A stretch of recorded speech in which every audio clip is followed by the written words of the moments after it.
Okay, so I'm going to read my little bio that I wrote. It says, my name is Raki. I am known as Raki in the beauty industry. I'm a licensed cosmetologist and a certified trichologist. I help Black women grow and sustain the hair of their dreams. Okay, know that.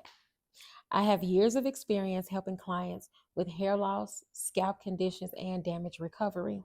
My mission is to bridge the gap between traditional hair care and science.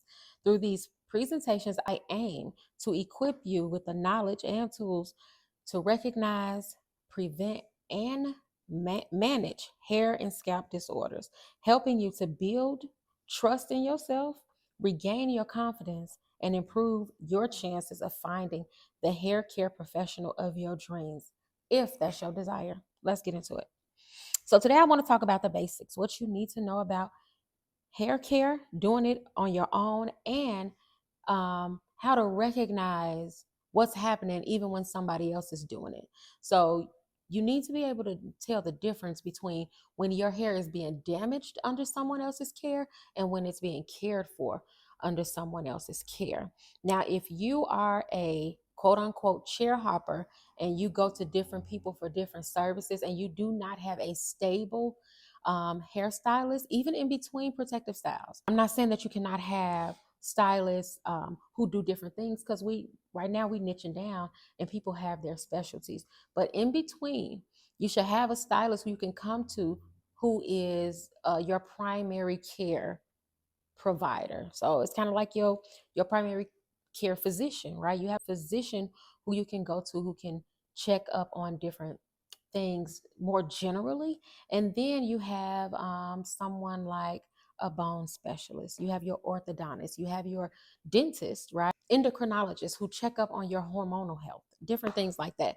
So you should have a primary hair care professional checking up on your hair and your scalp. But you have to know the difference. You have to know when it's good for you and when it isn't good for you, because I hear a lot of traumatic stories about people who have gone and trusted their hair to stylists who have not treated them well, or who have damaged their hair and act as if nothing is happening. So beware. I also think it's important for me to mention that not only am I a professional in this field, but I was also a client. I grew up in the salon. My grandmother would take me to the salon. I had an aunt who would come over and do my hair. I had a cousin whose salon I would go to from time to time. Most of the people who have done my hair have been family members, but still stylists in salons, none the least. I know what it feels like to have somebody who is not respectful of your time, not respectful of your energy when you come into the space. Um, they do whatever it is they want to do and not really listening to what it is you want to have done or listening to what your concerns are. Um, so I want to be that advocate and that middleman for the stylist and for the clients alike. So historically speaking, as Black people, we have been putting our head in the hands of other people for so long. And so when that shift came where we were transitioning, and not a lot of people, professionals included, knew how to care for the hair, we decided that we were going to take matters into our own hands and do our own hair. And while it is also empowering for us to take on um, this task, it was also devastating. Like, it cost us a lot. It cost me for a moment my self-esteem and just my the awareness that I had of myself, knowing that I am beautiful. And I've heard so many similar stories and people who have struggled for years. My struggle didn't last long, thank God. But some people are still struggling. Some people still cannot manage their hair, do not want to see themselves with their own natural hair. And I just want to help. I just want to help. I want people to know that their hair is beautiful, and that regardless of what type of hair you have, it can be managed, and it can be managed well. You can have beautiful, healthy, strong, durable hair, curly or straight. So I want to say kudos to you. Kudos to you for taking the leap of faith and taking that big step of just doing your own hair and making the necessary adjustments, learning how to use new products and new tools, and investing in this journey. You deserve to be treated well. You deserve to be cared for well. You deserve to be able to do it yourself if that's your desire. So I want to talk about signs of healthy hair. Healthy hair feels soft. It is elastic. It should stretch. It definitely is going to stretch when it's wet. It stretches a little bit more, but it should stretch without snapping and without losing its natural shape. The hair strands of healthy hair are generally consistent from the root to the tips. So the way that I like to explain this is like this. Imagine that this is the scalp, right? And your hair is growing out. When you take hair and you pull it up, you should see a consistent density from root to ends. Now, this hair here is older than the hair that's here at the base. So it has gone through so much more, right? So it may not be totally consistent. It's natural for the hair to taper off here. But when you have little hairs that are like sticking out here and there, the hair should come through to the ends. I explain it to my clients like this. This is that dense hair that's at the scalp level. And then the older hair or the hair that is damaged, it begins to like open up like this. So these little strands don't, or maybe they at once used to be longer, but because of different things, right? Heat damage, chemical damage, um, improper detangling, things like that, you can tear those strands. And so now, or sometimes people are just in a hurry. So now what happens is you're breaking the strands in the center. So you not only are you not seeing like the retention of your length because you're breaking it, but you're also seeing those little bitty strands, the short strands. And that affects your hairstyle. It can give you a lot of flyaways. It can also give your hairstyle a limp look, like you may have the length, right, but you don't have the fullness, and that is not indicative of healthy hair. Healthy hair shines. Oh my god, I don't know a head of hair that shines like my daughter Kyla has the shiniest damn hair, and I know it means absolutely nothing to her, but I'm always like, damn girl, your hair's so shiny, it's beautiful, and it just shines so damn hard. Not all hair is gonna produce like an amazing shine like that. Some hair it's more like a sheen. A lot of times it depends on the color and it depends on the condition of your hair. If someone's hair color is like that dull, softer brown, it's gonna produce more of a sheen than a brilliant shine. And of course, shine is more visible when the hair is stretched. It's not as easy to see how vibrant the shine is when the hair is curly. It's science. On a straight surface, a smooth surface, the light has a place to focus. But when the surface isn't smooth, like a lot of our natural hair, then the light just bounces around and it can't find a place to really to focus, so it doesn't shine as much. You will have noticeable growth not only at the base of your scalp, but you should also be able to notice if that hair is growing and coming down. So if it started here, I mean, in a year, you should be somewhere here. So for 4C textures, the shrinkage may be so intense that you can't see the length, especially when it's curly. But as you stretch that hair, you should be able to know a difference. And a good way to do that is to use body parts as markers, right? So if you take that hair in the front, and if you know that 6 months ago it was here, right? And now it's here to your nose or it's to your lip or lower, you can use body parts like that. You can use the shoulder, the ear, you know, the temples, Healthy hair is less prone to breakage. As I mentioned before, you can stretch it without it snapping. However, you want to make sure that when you are detangling your strands, you have to use the proper tools, and you want to make sure you start with the ends first, and then you work your way up mid strands to ends, and then you work your way up to the base of the strand, and then all the way down. That is very important. I'm still running into women who tell me that they start here and then brush down. This is going to cause breakage every time. You start here and you brush down, breakage guaranteed. Signs of damaged hair. You'll find small pieces of hair on your pillow, in the sink, or even on your shoulders throughout the day. Small pieces of hair. The longer strands are more normal, but there is also a limit to that as well. And the thing that I say is you have to just pay attention.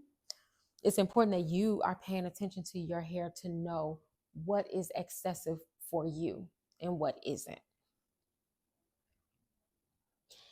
It lacks flexibility, and it breaks easily. It also tangles easily. So I remember I had a client. As soon as I wet her down, her hair would be nice and detangled, and as soon as I wet that hair down in the shampoo bowl, it would mat up from the root all the way to the ends. Oh my God, I would be so frustrated. But I'm so nice, and so I would never stop doing her hair. I wanted to so bad. I almost hated to see her coming, but I also wanted to help too. And I wanted to know what the hell is going on with this lady's hair that is constantly doing this. This is not okay. And in addition to that, I'm trying to keep a constant flow, but I can't, because it take me 2 hours just to detangle her hair after I done shampooed it. And on top of that, she had a very flaky scalp. So I also wanted to get in there and make sure that I got her scalp nice and clean. Um, I still serve her today. I don't know what the issue is. All I can say is that there's some level of damage. However, I've been doing her hair now for 3 years, and maybe she has about 18 inches of hair. Every year we cut about 6 inches off because we're just ready for the tangle to stop. And it is getting better. The hair that's at the root no longer tangles anymore, but the hair that's on the ends, that is still that same hair from when she first started coming to me, it does still tangle. I don't believe in chopping people's hair off, especially if that's not something that will make them comfortable. At the end of the day, she is a professional woman. She has to go into the workforce. She has to do conventions, and I want her to feel comfortable every time she shows up. That is very important to me, and it's important to my clients, that they are able to continue to show up in a way that does not affect their self-confidence. Damaged hair will also reveal itself in the way that your hair looks when it's wet. So at this point, we're all familiar with like heat damage. So when the hair is damaged, you may have some curls, but if you have some straight pieces, those straight pieces have been compromised. And so what that basically means is they run the risk of snapping more easily. So you have to be delicate when you deal with your hair in general, but whenever you're going through a transition. So those strands, because they have two, that one strand will have two different patterns and two different conditions, because the hair can be healthy here and it can be damaged here. You have to treat those damaged ends with a level of gentleness that you don't necessarily have to treat the roots with, but being gentle with yourself in general and being gentle with your strands is very, very important. Now we're going to talk about the signs of healthy scalp. A healthy scalp looks and feels smooth to the touch. It has no visible buildup, um, no redness, itching, or tenderness, and the scalp has an even, uniform tone. So this even tone, a lot of clients may not know about. So your scalp is one color. Now the scalp color and your forehead color are most likely are going to vary because this part of your skin gets sun and the scalp does not so much. But when there are various shades within the scalp, that could be a sign of scar tissue, inflammation, hair loss, different things like that. It can also, I don't know, be some type of like injury or something that happened on the scalp. So just something to be mindful of. If you see different different colors, and usually they show up in like dots, there may be some concern there, especially if you are already dealing with a certain level of hair loss. That would be a reason to go and see a dermatologist and possibly get a diagnosis of some form of hair loss, to get a treatment and try to get on top of and ahead of the hair loss that has already begun. A healthy scalp will not have clogged pores. So when you magnify the scalp, you can see the actual pocket, which is the follicle that the hair strand grows out of. It'll literally be a circle, and there'll be a hair strand sitting inside of there. You should be able to see somewhat into the follicle. If you cannot see into the follicle and it looks like this, that is not a good sign. That's a sign that we need to remove the buildup that is clogging the follicles. The follicle needs room to be able to constantly push the hair through. That's important. Also, a healthy scalp will be free of irritation and burning from like products. Signs of an unhealthy scalp: it is constantly itching. I have a client, I've been serving her for some time now. But before my trichology certification, I didn't understand when she would tell me that her scalp was itching. I didn't understand that it was constantly itching. Like it would still be itching after her shampoo. And if anybody knows anything about a Raki shampoo, honey, I gets the job done. Okay. Very thorough. And I take my time. So it wasn't until after my trichology certification that I understood that she was saying that her scalp was constantly itching. And she did over time begin to lose hair. And I'm like, what is happening? Why are you losing hair in this area? Um, but if you are in a, if your scalp is at a condition where it's constantly itching, burning, tingling, sore, then that's a reason to go see a dermatologist. If there are scabs or open sores, then that's an unhealthy scalp. I'm not saying that this is an unhealthy scalp, but when the scalp produces an odor, that means that it's time for a shampoo. There's time for you there. This is a time that you should do something about it. Some people just produce perspiration. They perspire on their scalps. And not all of us, again, are able to take care of that right away. Shampooing is a huge job for some. I know, because if I had some of the hair that my clients have, I I'm not sure I would shampoo my hair either, just being honest. Like, shampooing can be a lot of work. However, I am here to help you with that. If you need help learning how to shampoo your own hair, knowing a better way to do it, reach me. Reach out, reach out, reach out. Bald spots and whitening of the part. So when you part your hair and it has it's clear, like there's more visible than just that one line that you're used to, but now it kind of looks like a more of an oblong, like oval shape than a straight line. Then there's something going on there. There's something that it could be several things. It could be, let's say, if I wore this part and I was constantly pulling my hair back into a ponytail or bun here, and this hair that's here gets can travel all the way into the ponytail, and it's really, really tight. That could cause traction alopecia, where you are causing the baldness. It could also be something like hormonal hair loss that happens from like menopause when women experience menopause. It could also happen from pregnancy. So there are different reasons why that could happen, but it's something to pay attention to. An unhealthy scalp will not allow your hair to retain length. There is a form of alopecia that is called CCCA, Central Centrifugal Cicatricial Alopecia.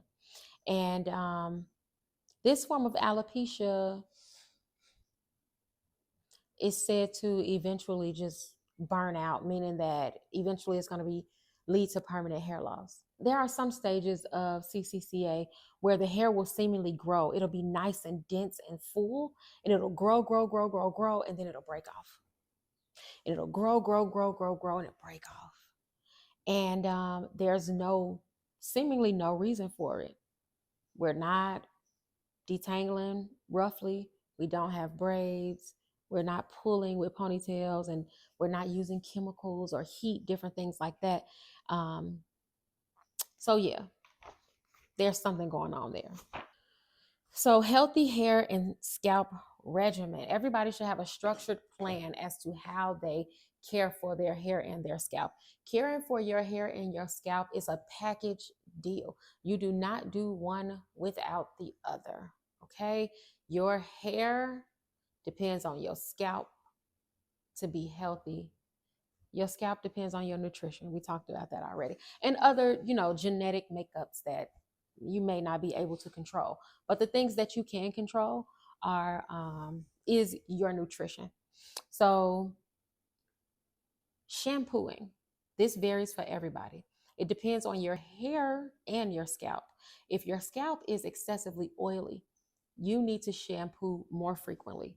If you have a dry scalp, you don't need to shampoo as frequently, but you do need to make sure that you're using shampoos that tailor to your concern. So oily scalp people would use something that is tailored to decrease the oil. A lot of times that is a medicated shampoo or something with an essential oil. People with dry scalp, you want to use a product that is tailored toward moisture, and if needed, you want to add additional moisture to it, um, either during the conditioning process or after you have finished the shampooing process. So generally speaking, for women of color, the rule is 1 to 2 weeks. I know that some of us shampoo less than that. Some of us wet our hair more than that. Some of us may need to shampoo twice a week. Um, but finding out what that means for you specifically is going to be the thing that tells you how often and what products you need to use. You have to not necessarily deep condition, but you have to condition your hair, period. Again, package deal. You do not shampoo without conditioning. You have to condition. And occasionally, I'm going back a little bit, depending on how frequently you use products. If you have product buildup, you need to use a clarifier. After you condition, you want to moisturize your hair and seal it, right? So the hydration and the moisture of your strands come from the water content that you give it, right? That's internal by drinking water, and it's external by actually wetting your hair and your scalp down. You want to make sure that your scalp is hydrated. You want to make sure that the hair is hydrated. The hair and the skin are absorbent. So it's going to take in that moisture that you give it from the outside, and it's going to take it in from the inside. Then what we do is we go in with an oil. What the oil does is it helps to seal the strands and the skin so that it maintains that moisture. You want to make sure that you are sealing that moisture in, especially if you have hair that is prone to dryness and breakage. That's going to be very important. Oiling your scalp afterwards, that's going to be a big one too. Oiling your scalp can happen for a few reasons. You oil your scalp because it's excessively dry. You can also oil your scalp if you have, if you are someone who you deal with itching a lot, then oiling the scalp with a product that is tailored to your concern is going to help mitigate whatever the issue is, either the dryness or the sensitivity. Trimming your ends, trimming the ends. I like to watch. People always asking, well, how often do you recommend that I trim my hair? Well, I recommend that you mm, I recommend that you trim your hair as often as you need to. So I like to watch my clients' ends. If your goal is hair growth, I'm not putting you on a trimming regimen, because if you don't have split ends and if you don't have fairy knots or anything that's going to cause breakage or damage, then I'm not trimming you. Why? Now, when it's time for a press, then yes, we're gonna tame those ends, because even though there's not any visible signs of breakage or damage, the older the hair is, it may not lay well, or those ends they may stagger. And there are certain, styles that you need a certain look. So at some point we're going for the look, but mostly in my chair, me and my clients are going for health, we're going for growth. And so that's how we do that. So in my chair also, my trims will range from every 3 months to every 6 months. I have even had clients to go as long as a year without a trim. um, just for clarity, this particular client that I'm speaking about, or these particular clients that I'm speaking about, they come to me and I do their hair 100% of the time. They don't even do their own hair outside of like brushing it to make sure that it's not tangled and wrapping it up, putting it in a bonnet at night. They're not doing anything. And I love them for that. But I also do encourage that you learn how to do your own hair. Make no mistake about it. It is absolutely essential. When we went home for the stay at home during COVID, I had a lot of clients who I know did not know how to do their hair. And before COVID, I was trying to prep some of them like, man, your hair has grown so much and you don't have that heat damage that you used to have.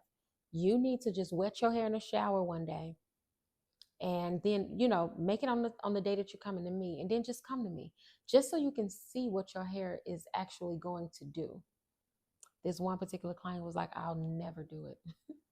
And we came back from COVID, and where her hair was like definitely mid back past the bra strap, we cut it to like shoulder length. However, she learned a lot about her hair during that time. And I was just very proud of her, because I was watching on Instagram as people would post their shampoo days and things like that. It was funny. And I had a good time watching, and helping to guide and coach my clients at home and via email, phone calls, and things like that. Protective styling. Okay. In order to maintain hair and scalp health, when we are doing protective styles, we have to make sure that they are protective. So, protective styles for me, the definition would be that it's low maintenance, low manipulation, and it's done every 2 to 4 weeks. It's not too tight. Yeah, low tension styling. And let me see, what else would I say? That's about it for protective styles. But you want to make sure that in between you are giving yourself breaks. Again, it's important to have that stylist who, you can say, okay, Rob, can you take my braids down and give me a shampoo, deep condition trim, whatever that is that you need to make sure that that hair um, is on the right trajectory for hair health. I have nothing against any other process, that is done. I don't care if it's K-tips, sew-ins, box braids, a glue-in, all of those things can be done in a healthy way as long as you're paying attention to how it's installed and paying attention to how it is removed. Just beware. But in between, making sure that you give yourself a break so that way you can pay attention to your scalp. You can look at it and see, and you get that mirror and you are looking and checking for your hair, your two mirrors. This is a mirror and there's a mirror behind me. Just imagine. Okay. And then we're looking and we're checking and we're paying attention to all of the things. Ultimately, it's your responsibility to make sure that your hair is healthy. Protein treatments, they're important. Um, I don't advise protein treatments at home. There's just so much that goes into knowing when the hair needs a protein treatment and which proteins are doing the thing that you need it to do. So, yes, it's important. And I will say that ORS has a good protein conditioner. It's a mayonnaise conditioner, but read the labels of these products and use them like the label tells you to. For instance, the mayonnaise conditioner that I was telling you about says to put it on wet hair, a small amount. It says use sparingly or something like that on wet hair. You want to make sure that the hair is wet, and that means like dripping wet, not towel dried, but wet hair, and only a small amount. So you want to make sure that you're distributing this amount. And a lot of times I want to know why they want you to use things a certain way, and experience will tell you. But nowadays, I just listen. When they tell me to use a little bit, or if they tell me I can use a whole lot, or they say go under the dryer with it, or whatever the thing is, I just try to abide by what those instructions say. That is so important. I mentioned this already. It's very important to do your own hair and scalp analysis. You should be self-checking as often as you can when you're doing your hair, especially if you feel something. If you feel something, it's like, oh, damn, why that hurt right there? Isolate that area. Okay. Use clips if you need to. You can clip that hair to the side, and you take your two mirrors. Remember, there's one in back of me, and this is one in my hand. And I'm looking into this mirror, but through to that mirror, okay? And you're gonna look and find that little area and see what you can see. A mirror is a very important tool to have. And if you just have a flat mirror in your bathroom at home or wherever you do your hair, it's going to be important that you have another handheld mirror. The most ideal thing, I think, is that three-way mirror. That one served me all through high school when I would do my own hair. That is how I was able to get a 360 view, was with that three-way mirror. Right now I have a flat mirror at home, and so I take my handheld and I'm looking, I'm checking it out, trying to make sure that everything is what it should be. Healthy hair and scalp maintenance routine. Your weekly action schedule. So weekly or every 2 weeks, however often you like to shampoo. I like to do a pre-poo treatment. I do a pre-poo treatment now because I'm noticing that my entire body is oilier than it used to be. When I was younger, I used to suffer from eczema. I would always use very heavy oils on my skin, and I used to use very heavy oils on my hair a lot of times because I just didn't know any better. And that's what I used. Um, but I'm noticing now that I don't have to. I can use a very light lotion and my skin will stay nice and moisturized all throughout the day. When before I would have visible signs of just ashiness. So I use the pre-poo as a treatment before I wet my hair, just to give myself that extra cleanse before wetting my hair. And what that looks like for me is I would use either a shampoo or something like Scalp Tonic by Design Essentials, and I would part my hair and apply it almost like as if you're basing the scalp. And then once I have it all over, I would just give myself a scrub on the scalp to loosen up dead skin cells, product that was on my scalp, oils that my scalp naturally produces to, give yourself that refresh. So I would do that first. And then that would be done, like I said, with either like a clarifying shampoo or something with tea tree or peppermint in it, or Design Essential Scalp Tonic. There are so many different ways that you can incorporate a pre-poo. Again, it depends on your scalp condition, but that is why I do my pre-poo, is to get rid of the dirt, debris, oils, skin cells that have accumulated over the past 2 weeks. The next step is to actually cleanse your hair and your scalp. You do not do one without the other. They go hand in hand. Now, you can treat your scalp differently from how you treat your hair. So let's say you have an oily scalp, but you have damaged hair.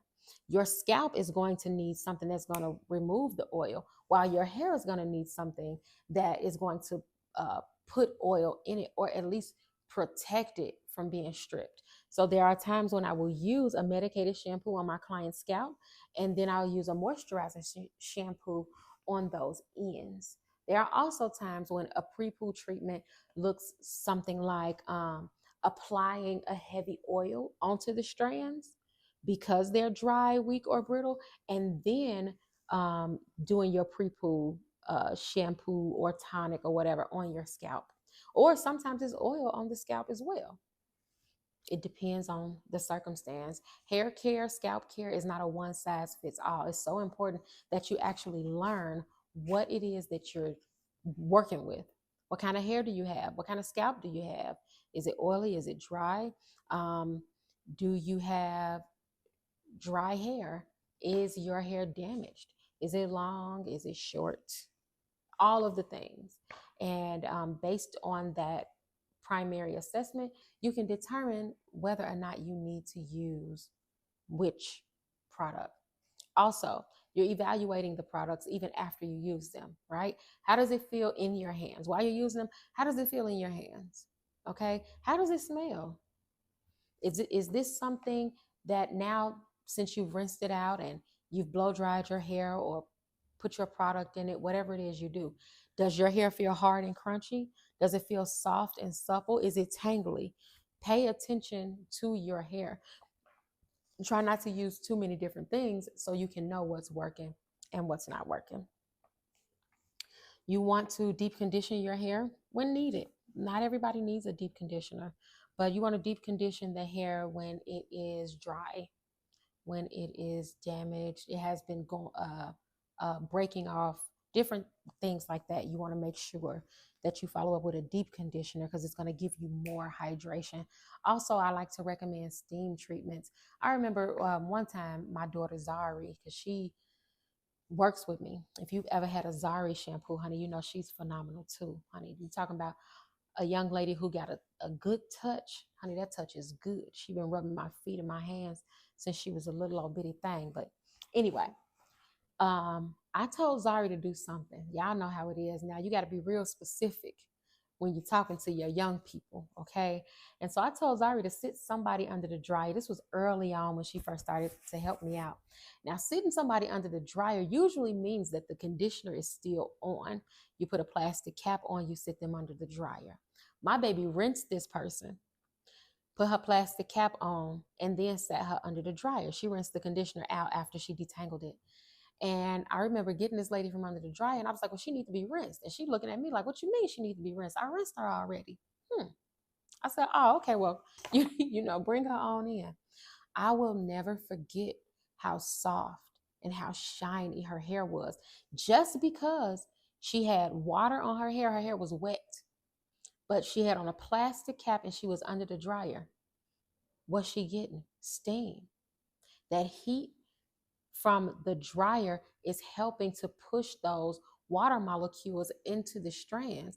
And so it allowed that hair to do something that I had never seen it do before, not even with the conditioner. So steam treatments are also something that I recommend.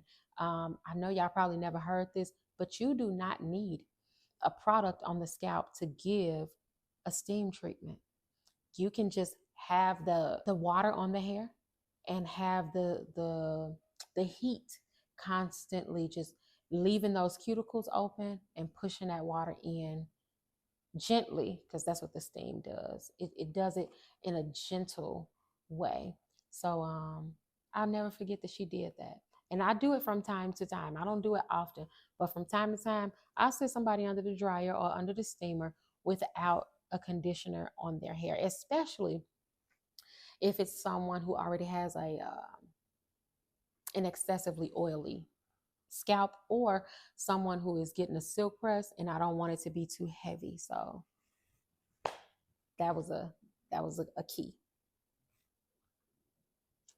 You want to make sure that you use a wide tooth comb to detangle. My absolute favorite detangling tool right now for the past, I don't even remember when it came out, 2 years or whatever, the FHI unbrush. Oh my God. It's so gentle. It is so gentle. It's going to force you to take your time. And I love it. One thing that I want to add also, it's so important that you section your strands. You want to make sure that you are sectioning the strands so that you want to make sure that you are sectioning the strands because it's healthier for your hair, right? And it's an easier way for you to get a sufficient detangle. The detangle is going to be immaculate, very thorough if you are sectioning. After you detangle a section, twist it up, clip it up, something to the side. Okay.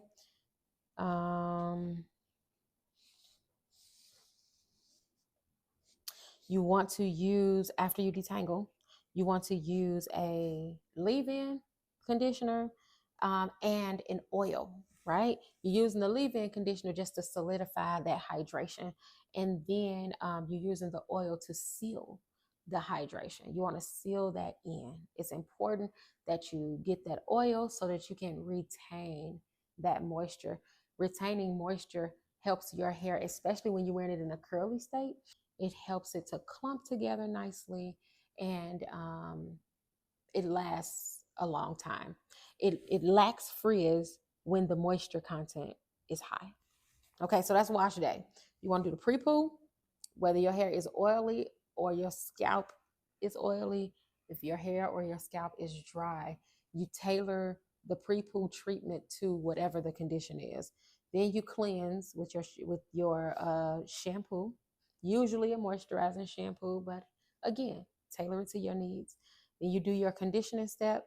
You detangle with your tool of choice. Hopefully, it is a tool that will allow you to have that would allow you to do it gently and not break your hair. And then you apply your leave-in and you apply your oil. I just wanted to make sure that I talked about how to recognize healthy hair and healthy scalp, and how to recognize damaged hair and damaged scalp. It's nobody's responsibility but your own to make sure that your hair and your scalp is healthy. I want to just say something about that real quick. So just know that it is your responsibility. More recently this year, I took my daughter Kyla out of school, and I took her out of school because I was noticing, I have been noticing for years. I'm like, man, there's some things that I feel should be that just are not with my daughter. And I communicated my concerns to the school, and they were just assuring me that she was fine. Miss Polk, everything is fine. We see this sometimes. She's going to be okay, blah, blah, blah. Okay, cool. But fast forward, my daughter is more stressed and more frustrated, not just at school, but at home. And so now our relationship is tense. And I'm just noticing that something isn't right. I don't know exactly what to do, but what I feel like I should do is take her out of school. I struggled with that. I struggled, especially being somebody who I grew up in school. You know, I went to school, I enjoyed school. My daughter enjoyed her peers in school, but she did not enjoy the education at school. She'd say, every time I feel like I got it, mama, they move on to something else. And when I was in school, we had time to be able to master different things. And my daughter felt like she could never get to the point of mastery. There was always something new to learn, and it was she wasn't, you know, given the opportunity to be able to connect the dots before moving on to something else. So I decided that I was taking my daughter out of school. Why? Because it's nobody's responsibility but mine how my daughter is progressing, how well she moves throughout the world. If I feel like something is off, then it's my responsibility to try to figure out, how do I make this better? And so because I felt like, well, let me take you out of school. Now this way I can spend more time with you. I can get to know you better. So I just said all of that to say, take control of what you can take control of. When you are at home with your hair, pay attention to it, touch it. If you think that it's thinning, it probably is. If you think that you haven't seen it grow, it's been the same length for 3 years, it probably is the same length. That does not mean that it's not growing. It just means that the hair is breaking off. But finding out what is going on, how to make it better, is going to be your responsibility. Thank you for joining me today. I appreciate all of this, and I look forward to doing this more often. Peace.